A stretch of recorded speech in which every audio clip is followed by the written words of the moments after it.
अस्सलाम वालेकुम स्टूडेंट्स, उम्मीद करती हूँ आप सब खैरियत से होंगे। आज बहुत दिनों बाद आपका लेक्चर नंबर 8 अपलोड करने जा रही हूँ। आज का जो हमारा लेक्चर है वो 8 है और उसमें हम पढ़ने वाले हैं डिमांड एस्टिमेशन के बारे में, जो कि हमारे पास कंटिन्यू टॉपिक है। चैनल पे नहीं हो तो चैनल को सब्सक्राइब कीजिएगा और इंशाल्लाह जैसे ही आपकी मिड टर्म के लेक्चर्स कंप्लीट होते हैं, एक आपकी मिड टर्म प्रिपरेशन वीडियो बनाई जाएगी जिसमें आपको मैं मज़ीद मेंशन करूँगी चीज़ें, आपने कैसे कैसे चीज़ें याद करनी है और क्विज़ कैसे बनेगा आपका और लॉन्ग शॉट कैसे बनेगा। ठीक है, उम्मीद करती हूँ कि लेक्चर्स आपके मैं अपलोड कर सकूँगी मिड टर्म के। सो चलते हैं अपने टॉपिक की तरफ। जो हमारा सबसे पहला टॉपिक है वो है रिग्रेशन एनालिसिस।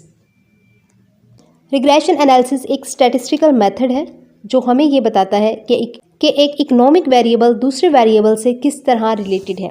यानी अगर किसी प्रोडक्ट की डिमांड चेंज हो रही है तो हम रिग्रेशन एनालिसिस की मदद से ये देखते हैं कि प्राइस का कितना इफेक्ट है, इनकम का कितना इफेक्ट है, एडवर्टाइजिंग का कितना इफेक्ट है और क्वालिटी या दूसरी चीज़ों का कितना इफेक्ट है। क्लियर। सो रिग्रेशन का टर्म जो है वो सबसे पहले फ्रांसिस गैल्टन ने 1886 में यूज़ किया था। उन्होंने ऑब्जर्व किया कि लंबे फादर्स के सन्स ज़्यादा लंबे नहीं होते, छोटे फादर्स के सन्स ज़्यादा छोटे नहीं होते, यानी हाइट एवरेज की तरफ वापस आती है। इस प्रोसेस को उन्होंने रिग्रेशन कहा। ठीक है। सो आज के टाइम में रिग्रेशन का मतलब ये है कि वेरिएबल्स के दरमियान रिलेशनशिप्स को मेजर करना रिग्रेशन कहलाता है। फॉर एग्जांपल, अगर कंपनी ये जानना चाहे कि एडवर्टाइजिंग बढ़ाने से सेल्स कितनी बढ़ेगी और प्राइस कम करने से डिमांड कितनी इंक्रीज होगी, तो ये रिग्रेशन एनालिसिस यूज़ होती है। क्लियर। सो अब हम रिग्रेशन एनालिसिस के इम्पोर्टेंट स्टेप्स पढ़ेंगे, जिसमें हमारे पास पहला जो पॉइंट है वो है स्पेसिफाई वेरिएबल्स। यानी सबसे पहले डिसाइड किया जाता है कि कौन से वेरिएबल्स इंपॉर्टेंट हैं। ठीक है, like quantity demand, advertising, income, price, other product prices. ठीक है, और प्रोडक्ट क्वालिटी हो गई, प्रीवियस डिमांड्स हो गई। जैसे कि हम कह लें कि अगर मोबाइल फ़ोन्स की डिमांड स्टडी करनी हो तो मोबाइल की प्राइस देखेंगे, कस्टमर की इनकम चेक करेंगे, एडवर्टाइजिंग देखेंगे, ब्रांड क्वालिटी देखेंगे। ये सब वेरिएबल्स हो सकते हैं। ठीक है। स्टेप 2 में हम ऑब्टेन डाटा देखते हैं। यानी अब डाटा कलेक्ट किया जाता है। दो टाइप्स का डाटा होता है, क्रॉस सेक्शनल डाटा और time series data. Cross sectional data होता है यानी डिफरेंट लोगों या एरियाज़ का जो डाटा एक ही टाइम पर जो हम इकट्ठा करते हैं वो क्रॉस सेक्शनल डाटा कहलाता है। फॉर एग्जांपल हम देखें, अगर डिफरेंट सिटीज़ के डाटा इकट्ठा करना चाहें, जैसे कि लाहौर, कराची, इस्लामाबाद, ठीक है, तो ये क्रॉस सेक्शनल डाटा हो जाता है। टाइम सीरीज डाटा में होता है सेम चीज़ का डिफरेंट टाइम पीरियड्स का डाटा। यानी हमने क्या करना है, एक ही चीज़ को सर्च करना है, एक ही चीज़ के बारे में डाटा कलेक्ट करना है, बट उसके डिफरेंट टाइम में। जैसे कि मैं फॉर एग्जांपल अगर किसी मोबाइल फ़ोन या लैपटॉप, लाइक हम कह लें कि लैपटॉप की ही डेल कंपनी का हम डाटा निकालने लग जाएं, ठीक है, तो हम क्या करेंगे, 2020 से लेके 21, 22, 23, 24, 25, ये डिफरेंट टाइम्स हो गए ना। डिफरेंट टाइम्स में एक ही चीज़ का डाटा कलेक्ट करना टाइम सीरीज डाटा कहलाता है। अब हम आ जाते हैं स्टेप 3 पर, जो कि हमारे पास है specify functional form of equation. यानी अब इक्वेशन बनाई जाती है जो वेरिएबल्स के रिलेशन को शो करती है। एक तो लीनियर फॉर्म हो जाता है, दूसरा मल्टीप्लिकेटिव फॉर्म हो जाता है, तीसरा लोगारिथमिक फॉर्म हो जाता है। ठीक है, इसमें क्या होता है, जो लीनियर फॉर्म होता है आपको पता है वो स्टेट होती है। यानी वाई इसमें क्या होता है, डिपेंडेंट वेरिएबल होता है। डिपेंडेंट वेरिएबल मतलब डिमांड।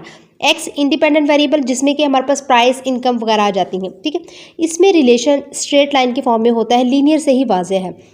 दूसरा जो मल्टीप्लिकेटिव फॉर्म है ये थोड़ा एडवांस फॉर्म है जहाँ वेरिएबल्स मल्टीप्लाई होते हैं। तीसरा लोगारिथमिक फॉर्म जो है, इस फॉर्म को जो है वो लॉग फॉर्म भी कहते हैं। ये परसेंटेज और ग्रोथ मेजर करने की में यूज़फुल होती है। स्टेप 4 में हमारे पास एस्टिमेट पैरामीटर्स आ जाते हैं। यानी अब इक्वेशन की वैल्यूज़ कैलकुलेट की जाती हैं। यहाँ हम ये फाइंड करते हैं कि प्राइस डिमांड को कितना इफेक्ट करती है, एडवर्टाइजिंग का इफेक्ट कितना है, इनकम इंक्रीज होने से डिमांड कितनी बढ़ती है। यूजुअली ये कैलकुलेशंस कंप्यूटर सॉफ्टवेयर करता है। ठीक है। पॉइंट नंबर 5 जो हमारे पास है इंटरप्रेट रिजल्ट्स। ये हमारा लास्ट स्टेप है। इसमें रिजल्ट्स को समझा जाता है। यानी दो तरह से इंटरप्रिटेशन होती है, एक तो इकोनॉमिक इंटरप्रिटेशन, दूसरा स्टैटिस्टिकल इंटरप्रिटेशन। इकोनॉमिक में क्या होता है कि इकोनॉमिक्स के पॉइंट ऑफ व्यू से रिजल्ट सही है या नहीं, जैसे कि प्राइस इंक्रीज होने से डिमांड कम होनी चाहिए। ठीक है। स्टैटिस्टिकल इंटरप्रिटेशन में होता है कि ये चेक करते हैं रिजल्ट स्टैटिस्टिकली रिलायबल है या नहीं।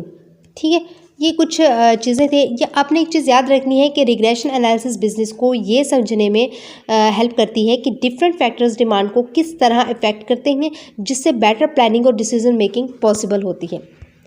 Clear students. अब हम स्टूडेंट्स फंक्शनल फॉर्म स्पेसिफिकेशंस को पढ़ेंगे।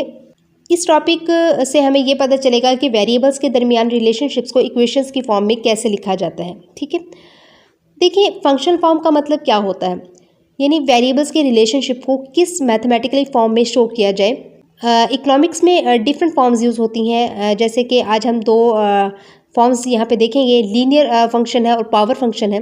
लीनियर फंक्शन क्या होता है स्टूडेंट्स, जिसे लीनियर मॉडल भी कह सकते हैं हम। लीनियर मॉडल सबसे सिंपल और कॉमन फॉर्म है। ठीक है, इसमें जो हमारे पास स्टूडेंट्स इक्वेशंस दी गई है आप देख सकते हैं, Qx is equal to A0 plus A1 Px plus A2 I plus A3 N plus A4 Py plus up to so on plus E, यानी कि एरर। पावर फंक्शन की आप फॉर्म देख सकते हैं, एस्टिमेशन फॉर्मेशन देख सकते हैं। सो इसमें हमारे पास जो Q है स्टूडेंट्स क्वांटिटी डिमांड है, P प्रोडक्ट प्राइस है, I इनकम है, N पॉपुलेशन है, Px अदर प्रोडक्ट प्राइसेस होगी, A इसमें कांस्टेंट वैल्यू है और E हमारे पास एरर टर्म है। ठीक है, इस मॉडल में हम एज्यूम करते हैं कि हर वेरिएबल डिमांड को डायरेक्ट और स्ट्रेट लाइन वे में अफेक्ट करता है। जैसे कि प्राइस बढ़ेगी तो डिमांड कम होगी और इनकम बढ़ेगी तो डिमांड ज़्यादा हो जाएगी। क्लियर? सो ये रिलेशनशिप सिंपल और इजी होता है। वैसे दूसरी बात आ जाती है पावर फंक्शन। देखिए जैसे कि ये थोड़ी एडवांस फॉर्म है, इसमें वेरिएबल्स पावर के साथ लिखे जाते हैं। आप यहाँ पे इक्वेशन के हिसाब से भी देख सकते हैं, पावर में है, जैसे कि Qx is equal to A into Px की पावर B1 इंटू Py की पावर B2। तो पावर से ही वाज़ह हो रहा है ये पावर फंक्शन है। ठीक है, और ये एक एडवांस फॉर्म है। तीसरी बात एस्टिमेशन फॉर्मेट आ जाता है, यानी लॉग फॉर्म जिसे कहते हैं। देखिए आप देख सकते हैं log natural Qx is equal to log natural A plus B1 log natural Px plus B2 log natural Py, यानी इससे आपको पता चल गया, इसको हम लॉग फॉर्म भी कह सकते हैं। इस फॉर्म को यूज़ करते हैं जब परसेंटेज चेंजेस इंपॉर्टेंट हो, इलास्टिसिटी मेजर करनी हो, वेरिएबल्स का इफेक्ट प्रोपोर्शन में देखना हो। ठीक है, जैसे कि अगर प्राइस 1% इंक्रीज़ हो तो डिमांड कितने % डिक्रीज़ होगी, इस चीज़ को चेक करने के लिए हम क्या फॉर्म कौन सी फॉर्म यूज़ करते हैं, लॉग फॉर्म यूज़ करते हैं। ठीक है, इसके बाद स्टूडेंट्स हमारे पास आ जाता है इंट्रोडक्शन टू रिग्रेशन एनालिसिस। यहाँ पे हम कुछ एग्जांपल से भी देखेंगे इसको। सपोज करें कि एक मैनेजर ये जानना चाहता है कि क्या एडवर्टाइजिंग इंक्रीज़ करने से सेल्स भी इंक्रीज़ होती है। मैनेजर का हाइपोथेसिस है ज़्यादा एडवर्टाइजिंग मतलब ज़्यादा सेल्स, और वो ये भी मेजर करना चाहते हैं कि एडवर्टाइजिंग में $1 इंक्रीज़ से सेल्स कितनी इंक्रीज़ होती है। सो सबसे पहले हम यहाँ पे जो है डाटा कलेक्ट की जाती है, यानी मैनेजर ने कंपनी का एडवर्टाइजिंग एक्सपेंडिचर्स और सेल्स रिवेन्यू का डाटा पिछले 10 ईयर्स का कलेक्ट किया।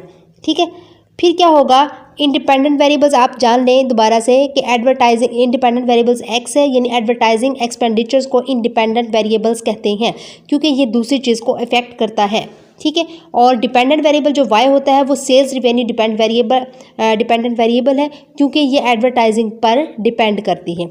ठीक है, अगर कंपनी एडवर्टाइजिंग ज़्यादा करे तो कस्टमर्स प्रोडक्ट के बारे में ज़्यादा जानेंगे, सेल्स इंक्रीज़ हो सकती है इस तरह। और रिग्रेशन एनालिसिस ये कैलकुलेट करता है कि रिलेशनशिप कितना स्ट्रॉन्ग है। जैसे कि मैं आपको एक छोटी सी एग्जांपल भी दूं, जैसे सपोज कर लें कि एक कंपनी टीवी एड्स पर ज़्यादा पैसा खर्च करती है, अगर उसकी सेल्स भी बढ़ जाती हैं तो इसका मतलब एडवर्टाइजिंग और सेल्स के दरमियान पॉजिटिव रिलेशनशिप है।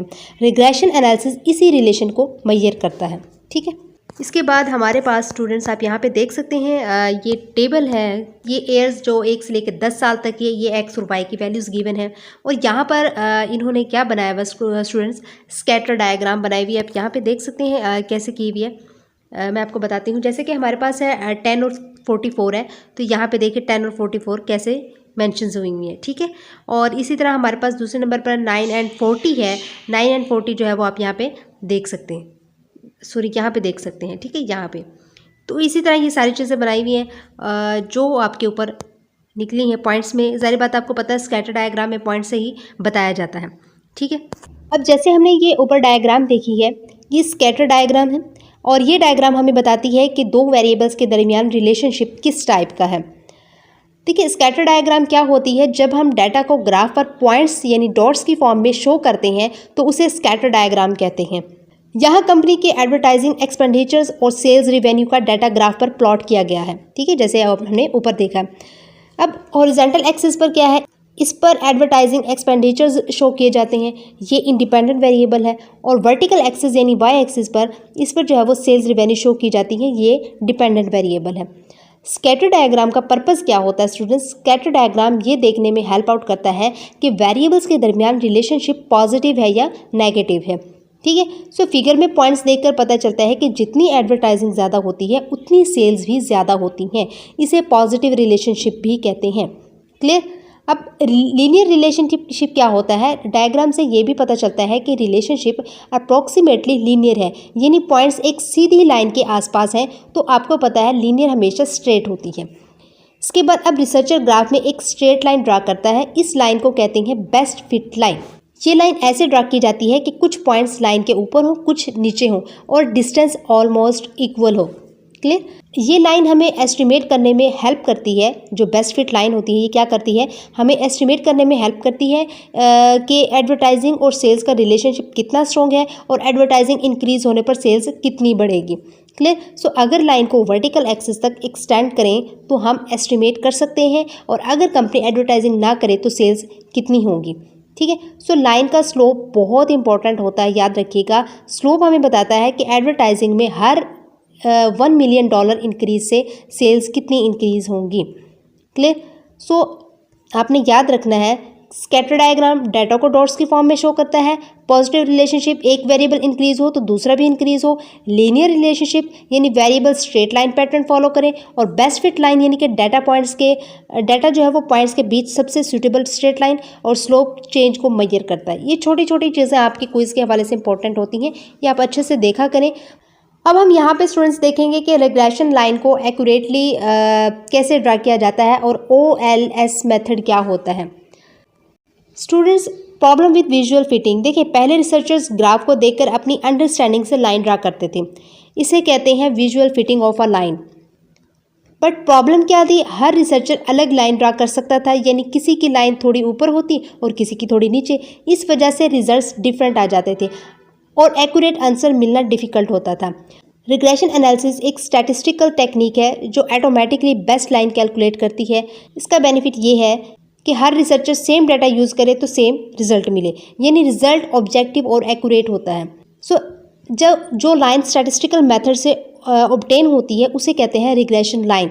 ये लाइन डाटा पॉइंट्स के सबसे ज़्यादा क्लोज होती है। अब हम देखेंगे OLC यानी ordinary least squares method. Regression line को फाइंड करने के लिए एक फेमस मेथड यूज़ होता है जिसे ऑर्डिनरी लीस्ट स्क्वेयर्स मेथड यानी कि शॉर्ट फॉर्म OLS कहते हैं। ठीक है, OLS मेथड ऐसी लाइन चूज़ करती है जिसमें एरर्स सबसे कम हो। एरर क्या होता है आपको पता है? ग्राफ में एक्चुअल वैल्यू और एस्टिमेट वैल्यू के दरमियान डिफरेंस को जो है वो एरर या डेविएशन कहते हैं।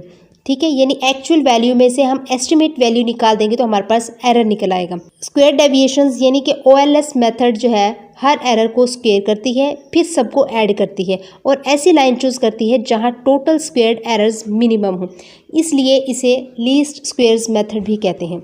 सो यहाँ पे एक एग्जांपल हम देख सकते हैं, जैसे कि फिगर में हमारे पास Y1 है, एक्चुअल सेल्स रिवेन्यू शो करता है और एक्चुअल सेल्स जो है वो $44 मिलियन है। जब एडवर्टाइजिंग एक्सपेंडिचर्स की जो वैल्यू है वो $10 मिलियन निकलती है, तो हम क्या करेंगे Y1 हैट, ठीक है, ऊपर कैप बनी हुई है, तो ये एस्टिमेटेड सेल्स रिवेन्यू है जो रिग्रेशन लाइन से मिलती है। Y1 हैट जो है, यानी रिग्रेशन लाइन प्रिडिक्ट करती है कंपनी की एक्सपेक्टेड सेल्स कितनी होनी चाहिए।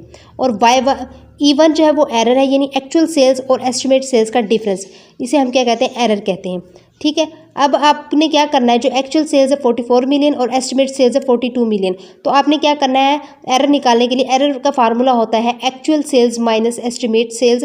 ठीक है, और आपने क्या करना है 44 माइनस 42 मिलियन कर देना, तो आपके पास एरर 2 मिलियन निकल आएगा। ठीक है, सो आपने याद रखना है रिग्रेशन एनालिसिस ग्राफ में बेस्ट लाइन फाइंड करती है और OLS मेथड ऐसी लाइन चूज़ करती है जहां एक्चुअल और एस्टिमेटेड वैल्यूज़ का डिफरेंस सबसे कम हो। इसी वजह से रिजल्ट्स एक्यूरेट और रिलायबल होते हैं। क्लियर बच्चों? स्टूडेंट, अब हम आ जाते हैं ऑर्डिनरी लीस्ट स्क्वेयर्स मॉडल यानी OLS। अब यहाँ पे देखें YT is equal to A plus BXT plus ET। अब Y आपके पास क्या है? डिपेंडेंट वेरिएबल्स है। A क्या है आपके पास? कॉन्स्टेंट है। B क्या है आपके पास? स्लोप है। ठीक है, X क्या होता है आपको पता है? इंडिपेंडेंट वेरिएबल है। E क्या है हमारे पास? एरर है। ठीक है, ये डिफरेंट चीज़ें हैं। YT की जो फार्मूला है वाई कैप टी का formula A cap plus B cap X T है और ई टी का बराबर होता है Y T minus V Y cap T. ये तीनों आपने इंपॉर्टेंट है, याद रखने हैं क्योंकि ये आगे यूज़ होने वाले हैं, तो आपने इन तीनों को अच्छे से याद रखना होगा। अब देखिए ग्राफ में टोटल 10 डाटा पॉइंट्स हैं, इसलिए 10 एरर्स भी होंगे उसके। तो ये एरर्स जो है कह लें कि E1, E2, E3, E4 से लेकर आपके E10 तक जाएंगे, ठीक है। सो OLS मेथड का मेन जो आइडिया है वो क्या है, देखिए OLS मेथड ऐसी रिग्रेशन लाइन चूज़ करती है जहां टोटल स्क्वेयर्ड एरर्स सबसे कम हो। स्क्वेयर्ड एरर्स क्यों, यानी हर एरर को पहले स्क्वेयर किया जाता है फिर सबको ऐड किया जाता है। यानी आप क्या करेंगे, E1 का स्क्वेयर, फिर E2 का स्क्वेयर, फिर E3 का स्क्वेयर ले लेंगे। सबका स्क्वेयर लेने के बाद फिर आप क्या करेंगे, E1 का स्क्वेयर प्लस E2 का स्क्वेयर प्लस E3 का स्क्वेयर, यानी सबको ऐड कर लेंगे E10 के स्क्वेयर तक। और जिस लाइन में ये टोटल मिनिमम हो वही बेस्ट रिग्रेशन लाइन होती है। और एरर्स क्यों आते हैं, याद रखिएगा एरर्स या डेविएशंस क्यों होती हैं, यहाँ पे हम 3 इसके रीजंस देखेंगे, जैसे कि various explanatory variables are absent, या आप कह सकते हैं मिसिंग एक्सप्लेनेटरी वेरिएबल्स, ठीक है, क्योंकि एब्सेंट है मिसिंग। समटाइम कुछ इंपॉर्टेंट वेरिएबल्स मॉडल में इंक्लूड नहीं होते, जैसे कि डिमांड मॉडल में वेदर या फैशन ट्रेंड इंक्लूड ना करना, तो एरर आ सकता है इसमें। सेकंड बात है मेजरमेंट एरर्स, यानी सम टाइम डाटा कलेक्ट करते वक्त मिस्टेक्स हो जाती हैं, जैसे कि सेल्स फिगर्स रॉन्ग इंटर हो जाना, सर्वे मिस्टेक्स हो जाना, तो ये भी एरर क्रिएट करते हैं। थर्ड जो बात है वो इसमें है रैंडम ह्यूमन बिहेवियर, यानी इंसान का बिहेवियर हमेशा सेम नहीं होता। लाइक सेम एडवर्टाइजिंग देखकर हर कस्टमर सेम रिएक्शन नहीं देता, इसी वजह से रिजल्ट्स डिफरेंट हो सकते हैं, ठीक है। तो आपने स्टूडेंट्स याद रखनी है कि OLS मेथड रिग्रेशन एनालिसिस में सबसे एक्यूरेट रिग्रेशन लाइन फाइंड करती है by minimising total squared errors between actual and estimated values. Clear. अब हम बात करेंगे सिंपल रिग्रेशन एनालिसिस की। सिंपल रिग्रेशन एनालिसिस क्या होता है स्टूडेंट्स? सिंपल रिग्रेशन एनालिसिस एक स्टैटिस्टिकल मेथड है जो दो वेरिएबल्स के दरमियान रिलेशनशिप को मेजर करती है, जैसे कि एडवर्टाइजिंग और सेल्स के दरमियान, प्राइस और डिमांड के दरमियान, ठीक है। तो स्टूडेंट्स यहाँ पे हम 4 इंपॉर्टेंट ऑब्जेक्टिव्स हमें दिए गए हैं वो देखेंगे। सबसे पहले है calculate value of A and B, यानी रिग्रेशन एनालिसिस में हम इंटरसेप्ट यानी ए और स्लोप बी कैलकुलेट करते हैं। सेकंड बात है टेस्ट ऑफ सिग्निफिकेंस, यानी हम चेक करते हैं कि रिलेशनशिप इंपॉर्टेंट है या सिर्फ चांस की वजह से आया है, लाइक क्या एडवर्टाइजिंग रियली सेल्स को इफेक्ट करती है। थर्ड बात है कॉन्फिडेंस इंटरवल, यानी कि ये बताता है कि ओरिजिनल पैरामीटर्स किस रेंज में हो सकते हैं, यानी एस्टिमेट कितना रिलायबल है। फोर्थ बात यह है कि ओवरऑल एक्सप्लेनेटरी पावर देखी जाती है, यानी ये चेक करता है कि रिग्रेशन मॉडल डाटा को कितनी अच्छी तरह एक्सप्लेन कर रहा है, ठीक है। सो OLS ऑब्जेक्टिव फंक्शन यानी OLS मेथड एरर्स को मिनिमाइज करती है फार्मूले में, यानी कि error is equal to actual value minus estimate value. और स्केयर्ड एरर्स, हर एरर्स को स्केयर किया जाता है, इसमें फिर सबको ऐड किया जाता है, जैसे हम बात पीछे भी पढ़ चुके हैं। स्लोप कैलकुलेट करने का फार्मूला आपके पास है, और ये फार्मूला जो है ये करता है कि एक्स और वाई एक दूसरे के साथ कितना मूव करते हैं।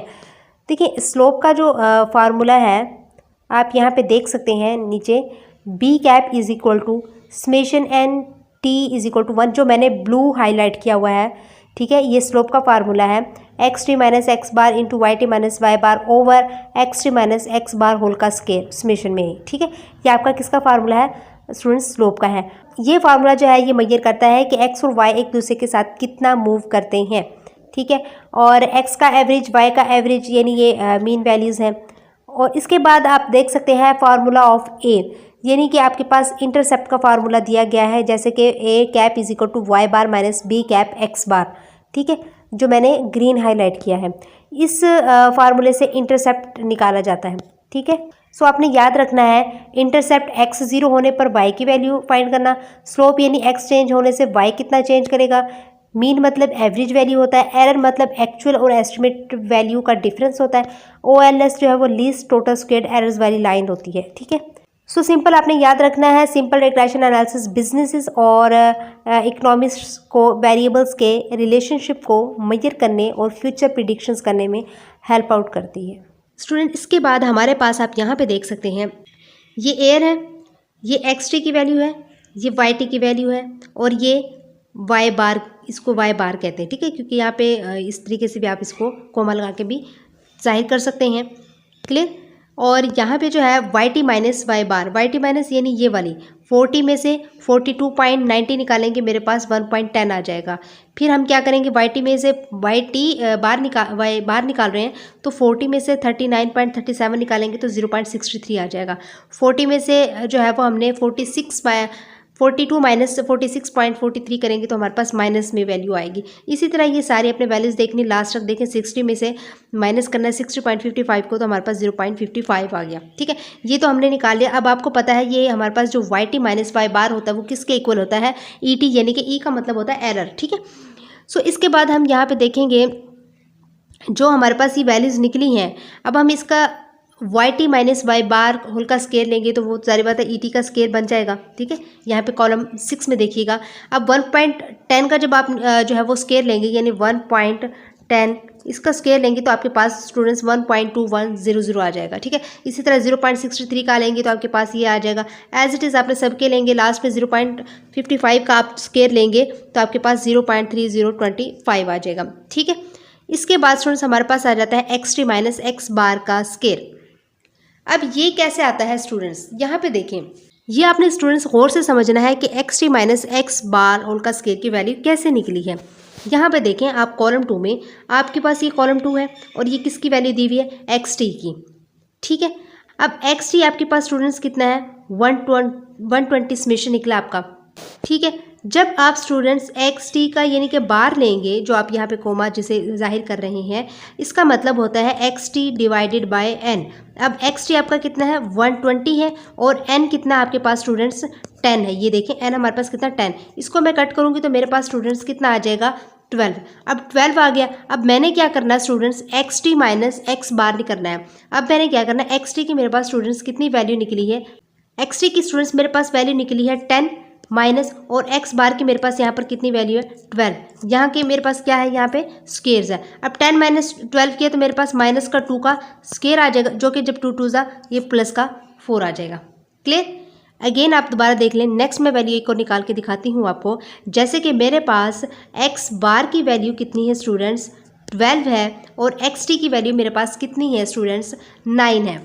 ठीक है, अब मैंने क्या करना है, 9 माइनस 12 कर दूंगी इस फार्मूले के तहत होल का स्केयर। जब ये क्या आ जाएगा, -3 का स्केयर आ जाएगा, और जो कि मेरे पास प्लस का 9 आ जाएगा। आपने जो स्टूडेंट्स निकालना है, एक्स टी तो आपके पास दिए में, एक्स बार आपने निकाला है और एक्स बार आपका 12 निकल रहा है, और आप इसी तरह फार्मूले में पुट करते जाएंगे वैल्यूज़ और आपके पास आंसर आ जाएगा। और फिर आपने लास्ट में इसका समेशन कर लेना, ऐड कर लेना है, तो आपके पास समेशन में क्या आंसर आएगा, 30 आ जाएगा। ठीक है, आगे मैंने इसको सॉल्व किया वो वहाँ पे हम चीज़ें देखते हैं आगे, क्योंकि इसमें एक चीज़ ज़्यादा जो है 106 कैसे निकलेगा वो मैं आपको आगे एक्सप्लेन में, ये पूरा आपको सोल्यूशन सेपरेट मैंने सोल्व किया वो देखते हैं। ठीक है जी स्टूडेंट्स, हम एस्टिमेशन एग्जाम्पल के को सोल्व कर रहे थे। यहाँ पे देखिए कुछ चीज़ें आपकी समझने के लिए इसलिए मैंने इसको अलग एक किया है। n इज इक्वल टू हमारे पास 10 था, ये आपको पता है, और x बार कैसे निकालते हैं हम, एक्स टी बाई एन यानी 120/10 हमारे पास 12 आ जाएगा, और y बार कैसे निकालते हैं, वाई टी बाई एन यानी 500/10 हमारे पास 50 आ जाएगा, क्योंकि समेशंस में है ना, तो ये आपको पता ही है, ये आपने देखी ये चीज़ें। जो चीज़ एक चीज़ इसमें थोड़ी सी मुश्किल है जो आपके लिए समझना ज़रूरी है। देखें यहाँ पे हमारे पास एक्स टी की वैल्यू जो है हमारे पास कितनी है, समेशन एक्स टी 120 और समेशन वाई टी हमारे पास 500 है। और आपको ये भी पता है कि 30 कैसे निकला है हमारे पास, थोड़ा सा X T minus x bar whole का स्केयर इज इक्वल टू 30 हमने आंसर निकाला था। इसके बाद हमने जो चीज़ फाइंड करनी है, ये चीज़ फाइंड करनी है। ये कैसे फाइंड करेंगे कि summation N T is equal to 1 x T minus x bar Y T minus Y bar किसके इक्वल होगा, ये क्या आंसर निकलेगा, तो ये मैं आपको फाइंड करके दिखाती हूँ। सबसे पहले हम यहाँ पे आ जाते हैं स्टूडेंट्स रो 1 पर। तो स्टूडेंट्स यहाँ पे आप देखें, जो आप टेबल देखेंगे वहाँ पर x की वैल्यू हमारे पास 10 है और y की वैल्यू 44 है, और जबकि हमें मालूम है हमारे पास जो x बार है वो 12 है और y बार हमारे पास 50 है। ठीक है, हमने फार्मूले में वैसे ही पुट कर देनी है चीज़ें। अब देखें एक्स टी हमारे पास 10 है और एक्स बार की वैल्यू 12 हमने पुट कर दी, वाई टी की हमारे पास 44 है और वाई बार की हमारे पास 50 है। तो इसमें से इसको माइनस किया -2 आ जाएगा, इसमें से इसको माइनस किया हमारे पास -6 और इनको मल्टीप्लाई किया हमारे पास प्लस का 12 आ जाएगा। इसी तरह हमने रो 2 को लिया, इसमें हमारे पास एक्स की वैल्यू 9 है और वाई की वैल्यू हमारे पास 40 है। तो वही बात है, एक्स मतलब एक्स टी और वाई मतलब वाई टी है। ठीक है, 9 - 12 40 - 50 हमारे पास वैल्यू आ जाएगी 30 आंसर आ जाएगा। ठीक है, इसी तरह आप x3 की रो 3 में चेक करें, कि एक्स की यानी एक्स टी की वैल्यू 11 और वाई टी की वैल्यू हमारे पास 42 है, तो फार्मूले में पुट करेंगे आपके पास आंसर 8 आ जाएगा। इसी तरह रो 4 में देखें, एक्स टी की वैल्यू 12 और वाई टी की हमारे पास 46 है, फार्मूले में पुट करें और आपके पास 0 आंसर आ जाएगा। अब आप यहाँ पे रो 5 को भी देखें, आपके पास जो है वो आंसर 2 आ रहा है। आप पॉज करके जो है वो सोल्व करके भी चेक कर सकते हैं। जहाँ पे आप देखें रो 6 की वैल्यू 0 आ रही है और रो 7 की 4 आ रही है। ये सोल्व मैंने इसीलिए किया है सारा, ताकि आप पॉज करके इसको चेक भी कर सकते हैं, वरना मैं एक दो रो को समझा के आपको डायरेक्ट आंसर्स बता सकती थी। रो 8 का आंसर हमारे पास 8 आता है, रो 9 का हमारे पास 12 आता है, ठीक है। इसी तरह रो 10 का जो है हमारे पास आंसर क्या आता है, 30 आता है। आपने क्या करना है, टोटल करना है, जितने भी हमारे पास आंसर्स निकले हैं रो 1 से लेके रो 10 तक, हमने इनको ऐड कर लेना। देखिए हमारे पास ये सारे आंसर्स निकले थे और ऐड किया, हमारे पास 106 आ गए। यही चीज़ हमने फाइंड करी थी कि 106 कैसे आया इसकी वैल्यू, ठीक है। तो स्टूडेंट्स ये ऐसे निकला है कि summation N T is equal to 1 x T minus x bar Y T minus Y bar is equal to कितना है, 106 है, ठीक है। फिर आपने जो स्लोप है हमारे पास बी कैप वो फाइंड करा, उसका फार्मूला हमारे पास स्टूडेंट्स ये है। अब आपको पता है ये हमारे पास क्या निकला 106 और इसकी वैल्यू क्या है हमारे पास 30, डिवाइड किया हमारे पास 3.533 आ जाएगा। इसके बाद स्टूडेंट्स हमारे पास इंटरसेप्ट आ जाता है। इंटरसेप्ट यानी a cap is equal to y minus B cap x bar. अब हमें पता है वाई बार की वैल्यू हमारे पास 50 है, बी कैप की वैल्यू 3.533 है और एक्स बार की वैल्यू हमारे पास 12 है। हमने फार्मूले में स्टूडेंट्स पुट कर देना है और हमारे पास फाइनली जो रिजल्ट आता है स्टूडेंट्स वो क्या आता है, a cap is equal to 7.60 answer आ जाता है। क्लियर? ये चीज़ें मैंने इसलिए सॉल्व की है ताकि स्टूडेंट्स को क्लियर समझ आ जाए कि कैसे कौन सी वैल्यू निकली है। इसके बाद स्टूडेंट्स हमारे पास आ जाता है thus the value of S B is equal to, S B की किसके बराबर है यहाँ पे देख सकते हैं, ठीक है। Summation y T minus y t bar whole का square divided by n minus की summation x T minus x bar whole का स्केयर, यहाँ पे एक्स बार है, ठीक है। सो वाई बार, सो यहाँ पे आपने इसकी वैल्यूज पुट की, एन हमारे पास 10 है, के हमारे पास 2 है और ये हमारे पास इसकी वैल्यू 30, सोल्व करेंगे आपके पास 0.52 आंसर आ जाएगा, ठीक है। देखिए जब हम रिग्रेशन एनालिसिस में स्लोप बी का एस्टिमेट निकाल लेते हैं तो उसके बाद हम चेक करते हैं कि ये वैल्यू असल में इम्पोर्टेंट है या नहीं। इसके लिए हम बी को उसका स्टैंडर्ड एरर यानी कि एस बी, ठीक है, उससे जो है वो डिवाइड करते हैं, यानी T is equal to B prime over S B. इसको टी स्टैटिस्टिक या टी रेशो भी कहते हैं। आपने ये शॉर्ट इसका याद रखना है, यानी नेम भी याद रखना, ये फार्मूला भी याद रखना, क्विज के लिए भी इंपॉर्टेंट है ये, ठीक है। इसका मतलब क्या होता है स्टूडेंट्स, इसका मतलब होता है कि अगर टी वैल्यू ज़्यादा है, अगर टी वैल्यू ज़्यादा हो तो इसका मतलब है कि हमें अपने एस्टिमेटेड बी पर ज़्यादा यकीन होता है। इससे ये पता चलता है कि जो रिलेशनशिप हमने देखा जैसे कि एडवर्टाइजिंग और सेल्स के दरमियान, तो वो रियल और मीनिंगफुल है। यानी ये चांस कम हो जाता है कि असल में बी इज इक्वल टू 0 हो तो कोई रिलेशनशिप ना हो, ठीक है। यानी अगर टी वैल्यू हाई होगी तो हम कहते हैं कि एडवर्टाइजिंग का सेल्स पर इफेक्ट स्ट्रॉन्गली प्रेजेंट है, ठीक है, और दोनों वेरिएबल्स के दरमियान सिग्निफिकेंट रिलेशनशिप होता है। और अगर टी वैल्यू लो होगी तो रिलेशनशिप वीक होता है या शायद एग्जिस्ट ही ना करता हो। तो आपने याद रखना है टी स्टैटिस्टिक हमें ये बताता है कि जो रिलेशनशिप हम डाटा से एस्टिमेट कर रहे हैं वो कितनी स्ट्रॉन्ग और रिलायबल है। अब स्टूडेंट्स हम यहाँ पे देखेंगे टेस्ट ऑफ सिग्निफिकेंस यानी calculation of the T statistic.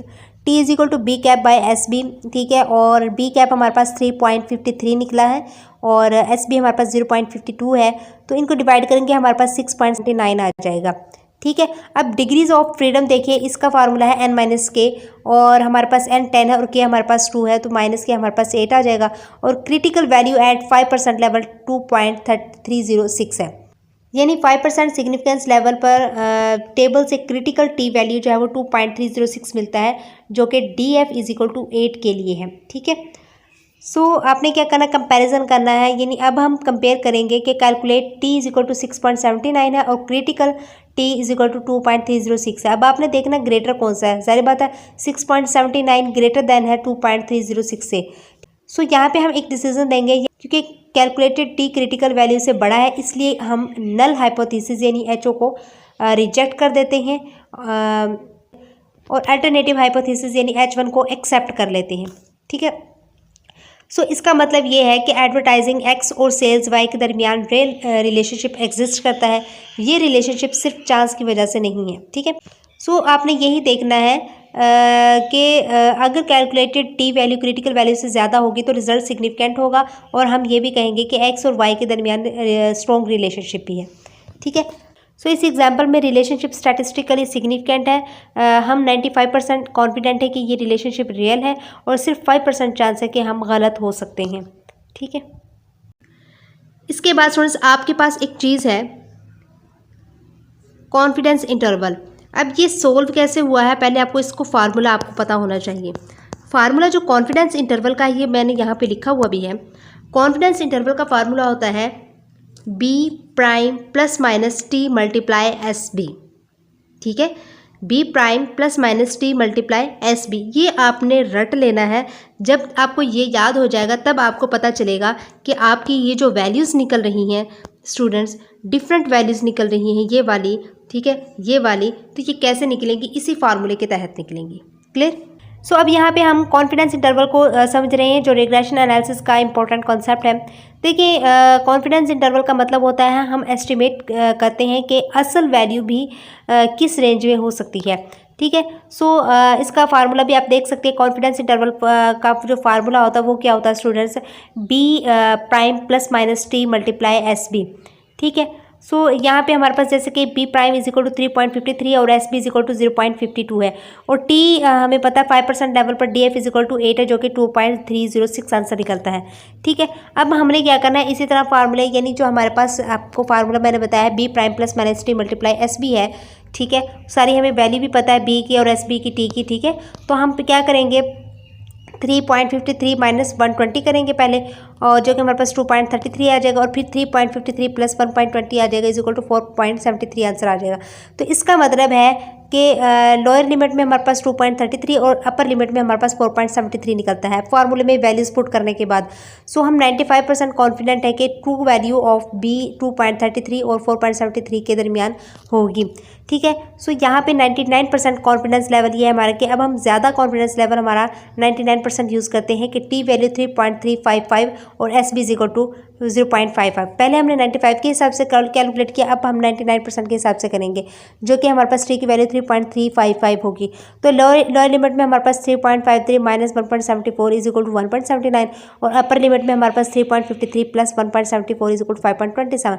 क्योंकि आपको पता है ना जमा माइनस लिखा हो तो आप एक दफ़ा जमा में करते हैं, दूसरी बार माइनस में करते हैं। ठीक है, सो यहाँ पे हमारे पास जो है वो 99% कॉन्फिडेंस है कि ट्रू वैल्यू ऑफ बी 1.79 और 5.27 के दरमियान होगी। तो ये याद करने की ज़रूरत नहीं है, बट आपको समझने की ज़रूरत है। सो कॉन्फिडेंस इंटरवल बताता है कि रियल वैल्यू ऑफ बी एक एग्जैक्ट नंबर नहीं बल्कि एक रेंज में होती है जहां हम किसी लेवल तक कॉन्फिडेंट होते हैं। सो स्टूडेंट्स, यहाँ पे आपका लेक्चर नंबर 8 कंप्लीट हो जाता है। उम्मीद है बहुत चीज़ें आपकी क्लियर हुई होंगी। इंशाल्लाह मिलते हैं बहुत जल्द नेक्स्ट लेक्चर में। इजाज़त दीजिएगा। Thank you so much and अल्लाह हाफिज़।